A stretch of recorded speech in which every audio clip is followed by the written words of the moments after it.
नमस्कार दोस्तों। जैसा कि आप जानते हैं, हमारे संविधान में हमें कुछ मौलिक अधिकार दिए हुए हैं, फंडामेंटल राइट्स। जैसे कि राइट टू फ्रीडम है, राइट टू इक्वलिटी है, राइट अगेंस्ट एक्सप्लॉयटेशन है, राइट टू लाइफ है। तो इसी प्रकार से एक इतना इम्पोर्टेंट फंडामेंटल राइट है जिसको हमारे संविधान की ड्राफ्टिंग कमेटी के चेयरमैन डॉक्टर भीमराव अंबेडकर साहब ने कहा था कि this article is the heart and soul of the constitution. तो आज उस आर्टिकल के बारे में बात करूंगा जिसको बाबा साहब ने heart and soul of the Indian constitution बोला था। वो आर्टिकल है आर्टिकल 32, यानी कि राइट टू कॉन्स्टिट्यूशनल रेमेडीज। उनका मानना था कि अगर ये राइट प्रदान नहीं किया गया देशवासियों को अमंग अदर फंडामेंटल राइट्स, तो बाकी फंडामेंटल राइट्स बेकार हैं। तो आज इसी पे चर्चा करूंगा, स्पेशली कि ये राइट किस तरह से एनवायरमेंटल लॉ के परिप्रेक्ष्य में अप्लाई किया जाता है। एनवायरमेंट को बचाने के लिए, protect for the protection and improvement of the environment, how supreme court and high courts also of various states and under another article, how they have interpreted this article, that is right to constitutional remedies। तो बिना देर किए मैं आपको power point presentation पे ले चलता हूँ और वहाँ से अपनी बात को आगे बढ़ाते हैं।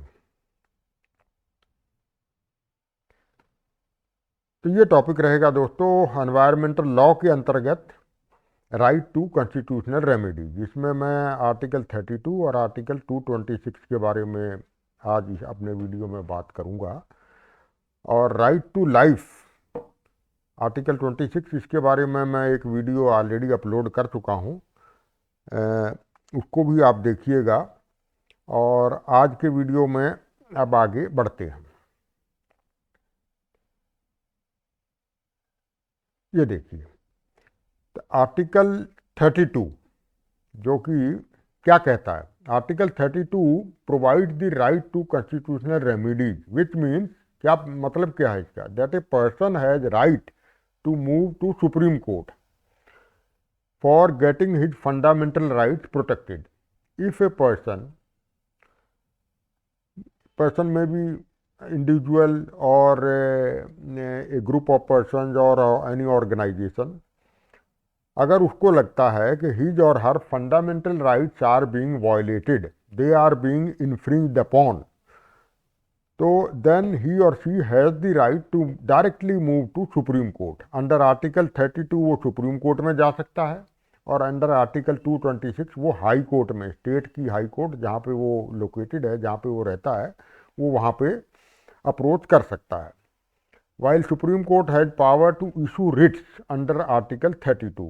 ये जो रिट्स यहाँ शब्द है, रिट्स का मतलब है रिटन ऑर्डर। सुप्रीम कोर्ट को आर्टिकल 32 में पावर है रिटन ऑर्डर जारी करने की, जिसको रिट्स कहा जाता है। और high courts have been given same powers under article 226, और सेम पावर हाई कोर्ट्स को आर्टिकल 226 में दी गई है संविधान के द्वारा। Further, to the power to issue writs can also be extended to any other courts, including local courts, by Parliament via making a law for local limits of jurisdiction of such court। और courts को भी ये power दी जा सकती है, बशर्ते कि संविधान में संशोधन करके पार्लियामेंट वो प्रदान करे। लेकिन आज बात करेंगे आर्टिकल 32 के बारे में। तो article 32 was called the heart and soul of the Indian Constitution by Dr. Ambedkar. Supreme Court has included it in the basic structure doctrine। Supreme court ने इसको बेसिक स्ट्रक्चर में माना है संविधान के, और बेसिक स्ट्रक्चर वो होता है जिसको पार्लियामेंट भी चेंज नहीं कर सकती। ये कई जजमेंट्स में सुप्रीम कोर्ट ने क्लियर किया हुआ है ऑलरेडी कि बेसिक स्ट्रक्चर से छेड़छाड़ बिल्कुल नहीं हो सकती है। Therefore, the Article 32 makes the Supreme Court the defender and guarantor of the fundamental rights. बिल्कुल सही. And further, the power to issue writs come under original jurisdiction of the Supreme Court. यानी कि सुप्रीम कोर्ट को defender और guarantor of the fundamental rights माना गया है इस आर्टिकल 32 के तहत, और वो राइट्स को प्रोटेक्ट करने के लिए, फंडामेंटल राइट्स को प्रोटेक्ट करने के लिए रिटर्न ऑर्डर दे सकता है. किसी लोअर कोर्ट को भी दे सकता है, किसी पब्लिक डिपार्टमेंट को भी दे सकता है, गवर्नमेंट को दे सकता है, किसी को भी दे सकता है. लेकिन इसका एक एक्सेप्शन है. क्या एक्सेप्शन है? कि ड्यूरिंग इमरजेंसी ये आर्टिकल 32 रिमेन सस्पेंडेड. देखिए हिंदी इसके बारे में हम डिस्कस कर लेते हैं. When the president of India proclaims an emergency under article 352, the provision for guaranteed remedy of fundamental rights remain suspended. देखिए हिंदुस्तान के इतिहास में जून 1975 को इमरजेंसी लगाई गई थी. एक ही बार लगी है अभी तक, और उस समय प्रधानमंत्री थी श्रीमती इंदिरा गांधी. वो एक चुनाव हुआ था उनका, उसमें इलाहाबाद हाई कोर्ट ने का निर्णय आया था कि आपने गलत तरीक़ों से ये चुनाव जीता है, तो चुनाव को रद्द कर दिया गया. वो सुप्रीम कोर्ट गई. हालांकि सुप्रीम कोर्ट ने उस पर रोक लगा दी थी हाई कोर्ट के ऑर्डर पे, लेकिन Mrs Indira Gandhi was feeling insecure, और देश में उनके खिलाफ माहौल बन रहा था अंडर जयप्रकाश नारायण साहब इन बिहार पर्टिकुलरली, और वो आंदोलन सारे देश में फैल रहा था. तो इनसिक्योरिटी की वजह से मैडम श्रीमती इंदिरा गांधी ने ये इमरजेंसी लगाई थी, जो कि लगभग 21 महीने तक जारी रही थी, 1977 तक. तो उस दौरान ये आर्टिकल का इस्तेमाल हुआ था बाई प्रेसिडेंट ऑफ इंडिया उस समय थे मिस्टर फखरुद्दीन अली अहमद. इन सच टाइम्स अंडर आर्टिकल, और आर्टिकल 358 भी का यूज भी किया गया था प्रेसिडेंट के द्वारा. Under article 358 president can make separate proclamation by which article 32 remain suspended. ये दोनों आर्टिकल का उपयोग उस समय हुआ था. In other words, an individual cannot during such an emergency move the Supreme Court, or even if he feels that he has been unduly deprived of the fundamental rights guaranteed by the Constitution.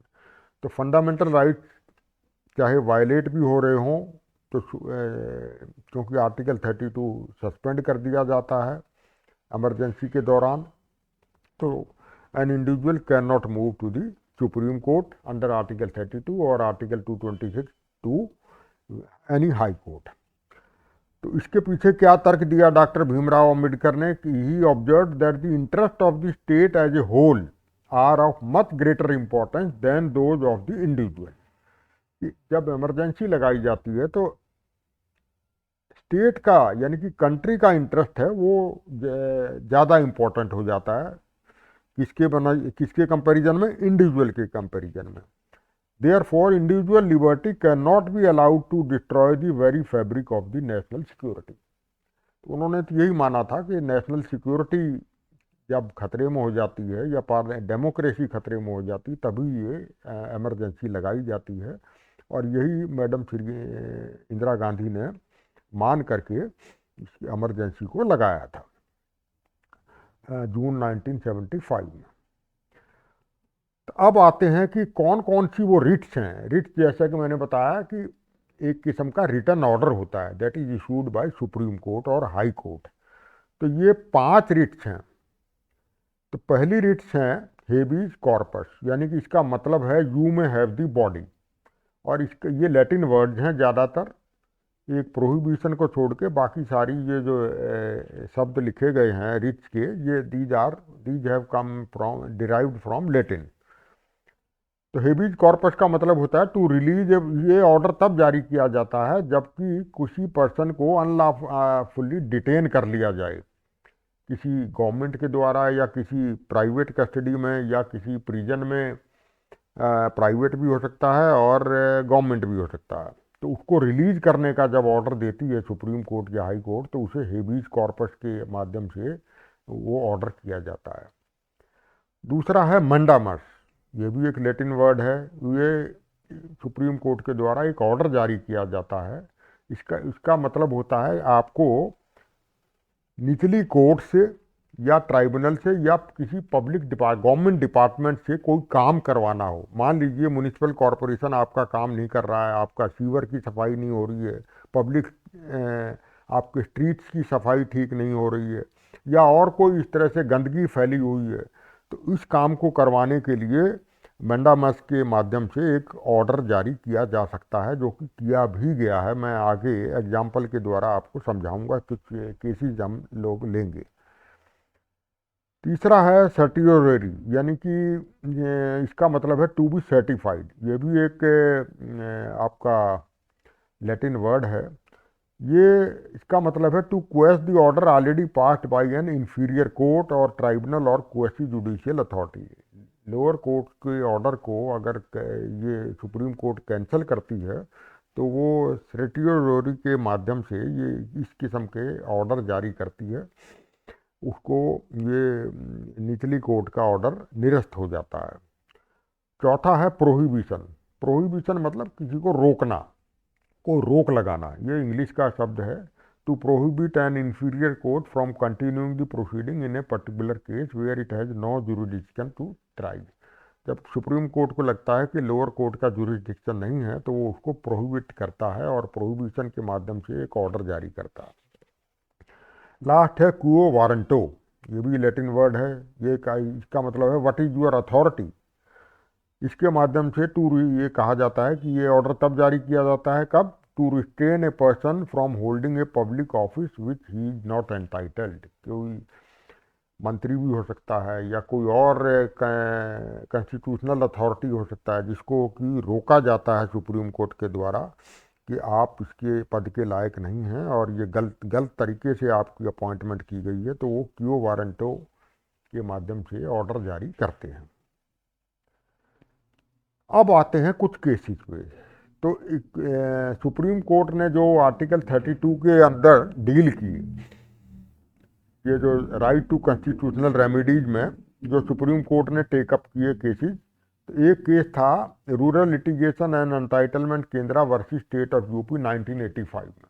इसको RLEK का full form है rural litigation and entitlement केंद्रा। ये एक Dehradun based NGO है और Dehradun lime query case भी इसे कहा जाता है, जो कि 60, 70 और मिड 80 तक बहुत पॉल्यूशन फैला रखा था लाइम क्वेरीज ने देहरादून मसूरी रोड पे। तो उस पे लेकर के इन्होंने इस NGO ने RLEK ने सुप्रीम कोर्ट को एक लेटर लिखा था। That letter was accepted as a writ petition by the supreme court under article 32। तो इस तरह से इसमें आर्टिकल 32 का उपयोग हुआ था। और ये केस मैं एक ऑलरेडी सेपरेट वीडियो के माध्यम से आपको मेरे यूट्यूब पे चैनल पे आपको मिल जाएगा, वो वीडियो आप ज़रूर देखिएगा। उसका हेडिंग है देहरादून लाइमस्टोन क्वेरी केस। किस तरह से लाइमस्टोन क्वेरी को बंद किया गया और पर्यावरण को बचाया गया। ये 1985 का ये डिसीजन है सुप्रीम कोर्ट का। दूसरा केस आर्टिकल 32 में एक लिया था MC Mehta versus Kamalnath case. ये भी केस मैं आपको पब्लिक ट्रस्ट डॉक्ट्राइन का एक अलग वीडियो है उसमें डाल चुका हूँ। इसमें सुप्रीम कोर्ट ने आर्टिकल 32 का एक और मीनिंग निकाला। उन्होंने कहा कि जो पॉल्यूशन फैला रहा है, जो ऑर्गेनाइजेशन या पर्सन या ग्रुप ऑफ पर्सन, उस पे ही इज लाइबल टू पे exemplary damages so that it may act as a deterrent for others not to cause pollution in any manner। यानी कि पॉल्यूशन फैलाने वाली ऑर्गेनाइजेशन पे आप कोर्ट एग्जाम्पलरी पेनल्टी डैमेजेस भी लगा सकती है। तो उसमें स्पैन मोटल के ऊपर ये केस था, जो कि कुल्लू में मनाली रोड पे ब्यास नदी के किनारे ये एक रिजॉर्ट बना हुआ था। 95-96 के आसपास की बात है। तो court imposed exemplary damages of rupees 10 lakh, उन दिनों 10 लाख आजकल के मान के चलिए कि 1 करोड़ के बराबर है। 10 लाख का उन्होंने जुर्माना लगाया था। Span motel was found guilty of not only encroaching nearby forest land and interfering with the natural flow of river Beas in Himachal Pradesh, but also discharging untreated effluent into river Beas, thereby causing water pollution and disturbing aquatic life। बहुत ज़बरदस्त pollution फैलाया जा रहा था। Hotel का सारा जो sewage वगैरह या और किचन वेस्ट सब ब्यास नदी में अनट्रीटेड बहा जा रहा था। तो इसकी वजह से उनके ऊपर 10 लाख का जुर्माना लगाया गया। और फर्दर इस केस की डिटेल मैंने अंडरस्टैंडिंग पब्लिक ट्रस्ट डॉक्ट्राइन के नाम से एक वीडियो डाला हुआ है, उसमें आप देख सकते हैं। तो ये 2 केसेस मैंने डिस्कस किए जो कि सुप्रीम कोर्ट में टेकअप किए गए अंडर आर्टिकल 32। अब आते हैं some legal cases taken up under article 226। Article 226 में डील किया जाता है हाई कोर्ट्स के द्वारा, स्टेट्स की हाई कोर्ट्स के द्वारा। Various high courts of the state have also exercise their power under article 226। तो ये केस है Rampal versus state of Rajasthan. इसमें जो Rajasthan high court issued the writ of mandamus, यानी कि ये मैंडामस मैंने बताया कि वो ऑर्डर, ये ऑर्डर पास किया गया हाई कोर्ट के द्वारा against the municipal board of Bhilwara district to abide by the provisions of the Rajasthan Municipality Act 1959 and to clean the streets, public places, sewers and remove noxious and offensive matter and further to construct drains and sewers। Public और municipal board वहाँ का अपना duty ठीक perform नहीं कर रहा था, nuisance create हो रहा था, सीवर फैलने, सीवेज वगैरह का सब ये ऑफेंसिव मैटर और स्लैगी सब सड़कों पे फैल रहा था। तो लोग बाग इसके अगेंस्ट में 226 आर्टिकल के तहत हाई कोर्ट में गए थे और हाई कोर्ट का ये ऑर्डर था। ये एक एग्जाम्पल हो गया आर्टिकल 226 में। एक दूसरा केस और लेते हैं, T Damodar Rao versus municipal corporation Hyderabad. इसमें क्या था कि some residents who lived around a public urban park, एक पार्क के पास जो लोग रहते थे, उन्होंने एक writ petition Hyderabad high court में फाइल की थी। उन्होंने क्या प्रे किया? They prayed that the construction of a residential colony in a green belt urban park amount to violation of article 221 and article 48A of the constitution. Article 21 है right to life. तो जहाँ कुछ एक government departments हैं, एक urban park की land थी, urban park बिल्कुल बढ़िया अर्बन पार्क था, वहाँ लोग बाग सैर करते थे। तो उन्होंने कहा कि ये हाई कोर्ट से प्रे किया कि ये government department can not construct government houses here because by that way they are violating article 21, यानी कि राइट टू लाइफ का भी वो वायलेशन कर रहे हैं हमारा, और आर्टिकल 48 का भी वायलेशन हो रहा है। आर्टिकल 48 का मतलब है जो बताता है directive principles of state policy, यानी कि state shall endeavour to protect and improve the environment and to safeguard the forest and wildlife of the country. तो ये therefore article 48A is also being violated by the state, क्योंकि state तो खुद ही environment हमारा ख़राब कर रहा है। ये अर्बन फॉरेस्ट का एक हिस्सा है ये रिक्रिएशनल पार्क, और इस फॉरेस्ट अर्बन फॉरेस्ट को डिग्रेड किया जा रहा है by way of concrete construction.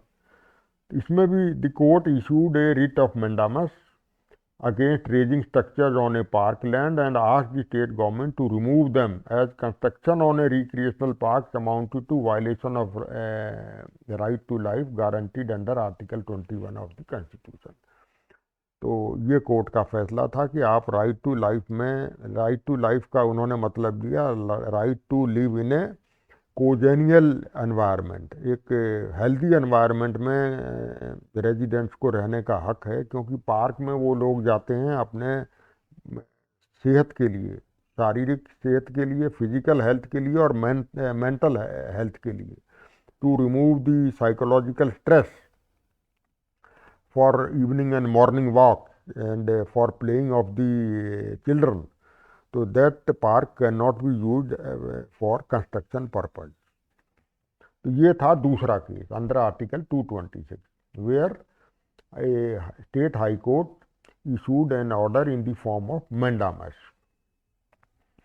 तो ये दोस्तों मेरा वीडियो था जिसमें मैंने बताया कि what is a right to constitutional remedies. As वैसे तो राइट टू कॉन्स्टिट्यूशनल रेमेडीज में ए पर्सन और group of person or any organization can approach Supreme Court for any of the fundamental rights which are being violated। लेकिन मैंने जो deal किया है वो एनवायरनमेंट से रिलेटेड मैंने केसेस लिए हैं, बाकी केसेस मैंने नहीं लिए हैं, क्योंकि मेरे वीडियोज में ज़्यादा एनवायरनमेंट मैटर ही ज़्यादा मैटर करता है। तो viewers are requested to like share and comment on this videos. और आपने अगर चैनल सब्सक्राइब नहीं किया है तो ज़रूर कीजिए, क्योंकि ये चैनल फ्री ऑफ कॉस्ट है, स्पेशली उन व्यूअर्स के लिए जो अपीयर कर रहे हैं वेरियस एग्ज़ाम में, चाहे लॉ एग्ज़ाम्स हों या कम्पिटिटिव एग्ज़ाम हो। और for any inquiry my email ID has also been given here. तो आज का वीडियो में इतना ही दोस्तों, विदा लेता हूँ, नमस्कार।